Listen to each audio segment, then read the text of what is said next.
Hello everybody and welcome to today's video. My name is Rebecca Ravenbird and today I am going to be announcing and discussing some of the changes that Emerald Hunters has made during our recent management break. But before I do that, I do want to say thank you very much to everybody who's been very supportive and patient during our break. This was definitely really needed. We basically revamped about 80% of our club, so we have a lot of new changes to talk about, so let's get started. So the first topic that we're going to talk about is the club requirements to join Emerald Hunters. We've had a few changes that I want to make sure everybody is clear on. So the first change that we have made is that we have increased our level requirement from level 12 to level 15 or higher. So you must be level 15 or higher in order to join Emerald Hunters. Additionally, we have cut down and selected one horse for the entire club to use. We are going to be using the white Andalusian. And in previous videos, I've mentioned that the Lusitano and the American Quarter Horse were recommended horses, but we are no longer specifically advertising those horses as recommended, so really the only horse you are going to need for Emerald Hunters is the white Andalusian, which is in Silverglade Manor and costs 950 star coins. Next up is the application questions have changed. Now, the application itself is pretty much 90% the same. I would say about 3 to 5 questions I had to change due to the level requirement change and the horse requirement change, but I also received some feedback during our break that some of the questions I was asking on the application were a bit strange. So I reflected on that and I agreed and I changed those questions. So now I'm going to be asking some questions that you would typically see on other club applications, such as tell us about yourself or why do you want to join Emerald Hunters. So I will be asking those now on our application. Since we're on the topic of applications right now, I do want to make it very clear, as of this video, applications are not currently open for Emerald Hunters. We are just getting off of our break and we need some time to settle in with our new management changes. We basically need to do a reorientation to all of the club changes, and we need time to get used to being active again and getting into our schedule. So applications will not be open until December. So please be sure to stay tuned and subscribe to my channel so that way you know exactly when Emerald Hunters applications are going to be open. But again, they are going to be open in December. So the next big change is that we are no longer doing placement tests. So we used to do placement tests based on your previous dressage knowledge, and you would be placed within a certain rank during your trial. We are no longer doing that. We are kind of taking the Terrific Tigers method of placing everybody into the beginner starting rank and then ranking everybody up at around the same time. And this is due to our dressage methods that have changed quite a bit. And so we're basically starting everybody from 0. And while we do value everyone's previous experience, we have decided that this method would move everybody to the next level at around the same time. So with that, let's talk about our application and trial system. So as part of our trial, we have added a buddy system. So for our buddy system, by the way, this was inspired by Sweet Dragonflies. We decided to add that because we felt like we needed a little bit more of a social aspect to our trial system instead of just putting our trial members into the club and saying, all right, there you go, have fun. So we decided to add a buddy system, which makes it so that everybody gets paired up with an existing member of the club. So if you're a trial member, you are paired up with somebody who's already been a member. And there's a whole different set of rules and requirements for the buddy system. I'm not going to explain it here, but we have added a buddy system for our trial system. Additionally, we have added recommendations for our club. So most clubs will typically have recommendations open when their regular applications are not open. For right now, we are going to try it so that way the recommendations and the general applications are open at the same time, except if you are being recommended into the club, there are additional steps that you need to take, and you basically need to show proof of your recommendation from a current member.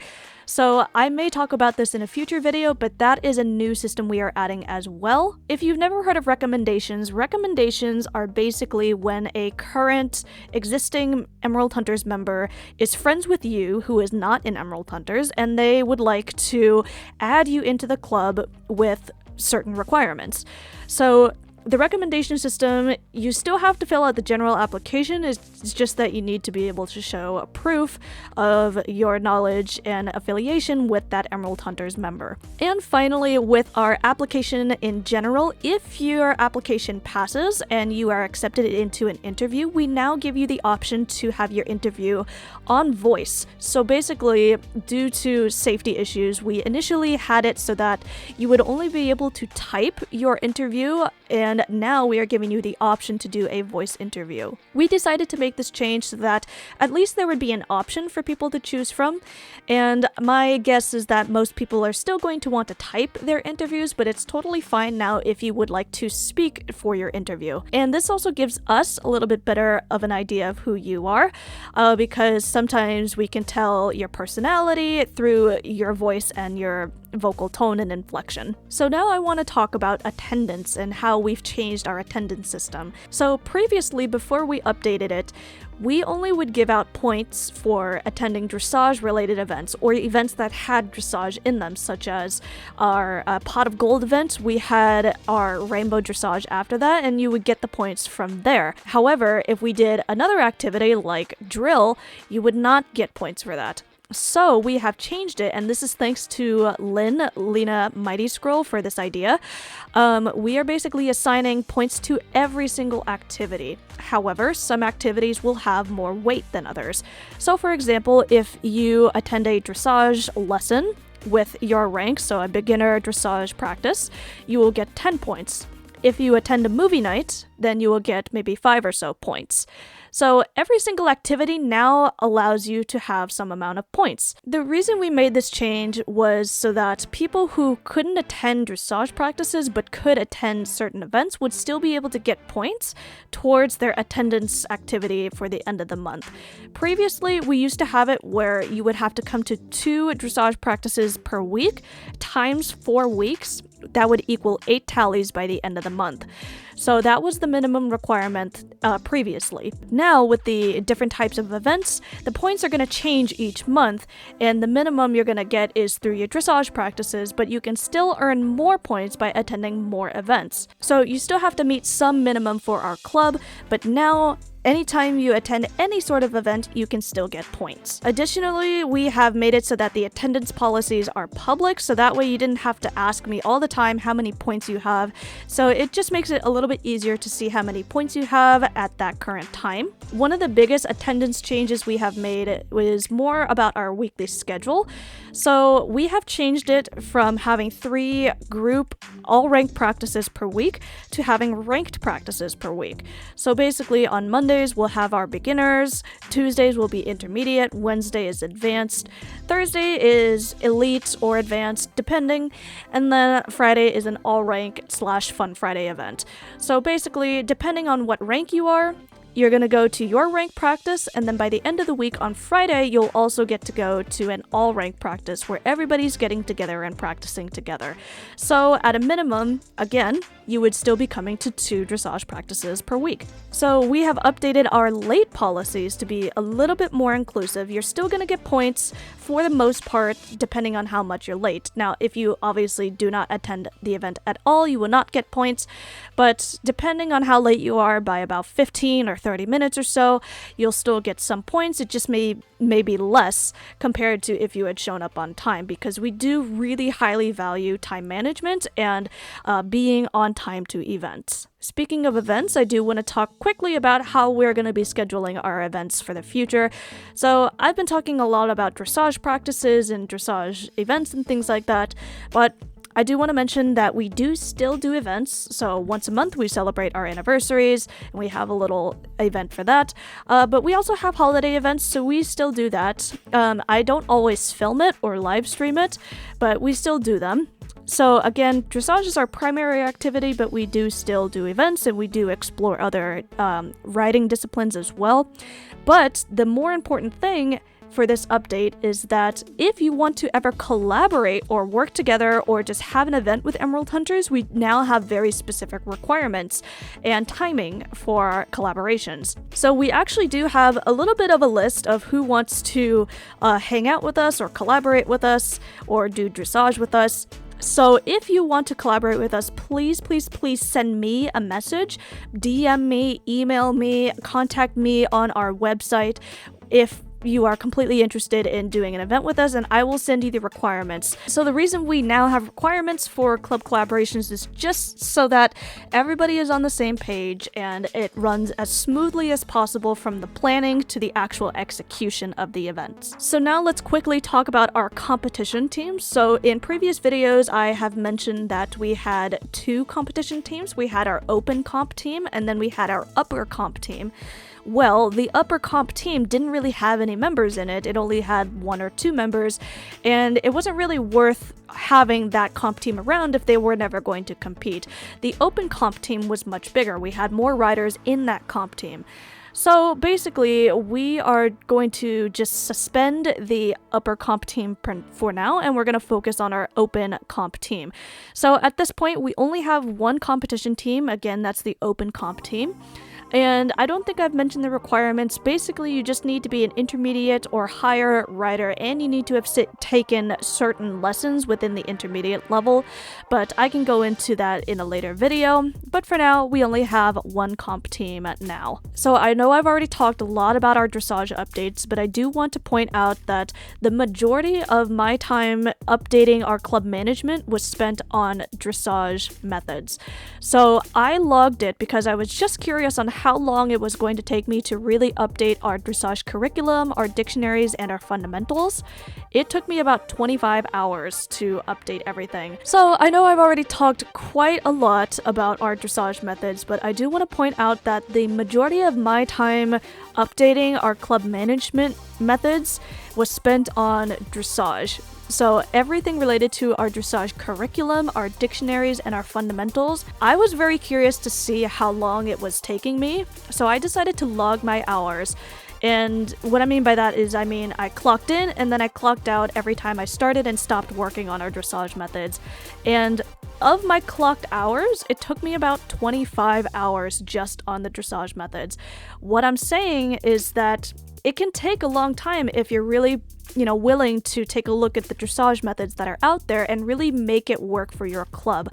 So the way I did it was basically looking at SSD's dictionary and deciding whether I wanted to teach those moves in SSD's order or if I wanted to make it work a little bit differently from my club. So basically, I went through each part of the dictionary and then also incorporated some other moves that I know from PQL or Terrific Tigers or some other places I've learned dressage moves from, and then I put them in the appropriate level. So we have our curriculum, which basically says, okay, beginner lesson number 1, you're going to learn the moves 1 through 5. And then in beginner lesson number 2, you're going to learn moves 6 through 10, so on and so forth. So that is what our curriculum is. It's only for our instructors to see, and it's going to help them really make effective lesson plans so that way they know exactly what they're going to teach and who they're going to teach it to. Additionally, we have updated our dressage dictionary. So our moves dictionary was pretty all over the place. It used to be just in a Google Doc for everyone to see, but now we've basically made separate documents for each level, and we have balanced out our advanced and elite levels. So most of our moves before this update were in the beginner and intermediate levels, but now we've added quite a bit more moves to the advanced and elite levels so that way they don't feel like there's only 5 moves per level. So we made it a lot more balanced and we made it a lot clearer on what it means to be an advanced, elite, or beginner rider. Next up, we have changed our exit test methods. So like I mentioned earlier, we no longer have placement tests. The only kind of tests you're going to get during your time in Emerald Hunters are exit tests. And so we've updated the scoring method to basically make it so that way if you fail your test, like if you don't get the minimum passing score, you don't have to retake the entire thing over, depending on, how close you were to passing. So for example, if you just missed it, then you only have to, take the test over and only do those 1 or 2 moves plus a few more that you missed. But if you missed a majority of your test, like 70 or so %, then you would have to retake the entire thing. So again, basically the scoring method has changed. The next thing that I want to mention is that we are going to start doing dressage tutorials. Now, I'm pretty sure we're going to have to do that starting in January of next year. So January 2022, we're going to start doing dressage tutorials. And I really want to make them high quality tutorials so that way you can see the writer perspective and the group perspective. These tutorials, I am really hoping to make these high quality so that people can really learn from them and really advance their dressage learning. And again, like I mentioned earlier, our advanced and elite levels have been completed, so that means we are now a lot more comfortable with teaching all levels of dressage. So previously, we would only teach up to the advanced level because we just didn't have enough elite moves to really say we had an elite level. And we do base a lot of our method off of the quantity of moves, but we are now more comfortable teaching elite moves since we now have more of them available to us. So basically, I can comfortably say that Emerald Hunters can teach beginner through elite levels of dressage, not just advanced up to elite. So the next thing I want to talk about is just our leadership process and how we're hiring our leadership. Right now, since our club is actually still pretty small, we don't need that much leadership. We don't need that many staff to look over so many people. So we now have more specific requirements if you are looking to be a staff. So basically we have dressage instructors, recruitment leaders, and photographers. So that is a new rank that we are adding to our staff. And again, there's more specific requirements and things that I am looking for in order to recruit a staff member. So we're going to be, observing the members at all times and seeing how they perform in the club and what they do and offer to the club.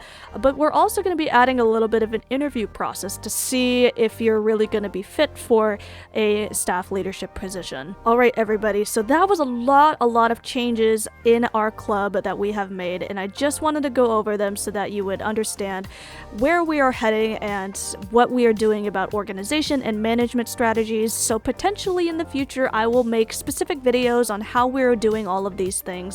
But I hope you get a little bit of a taste on what it's like to manage a club and organize all of the different systems and activities you can do within your club. So thank you so much for watching this video. Please be sure to subscribe to my channel if you would like to see more from Emerald Hunters. We are definitely planning a lot of fun things in the future. And leave a comment down below. My question is to you, are you a club owner, and what is the biggest tip you have for other club owners out there? So with that being said, I will see you all in my next video.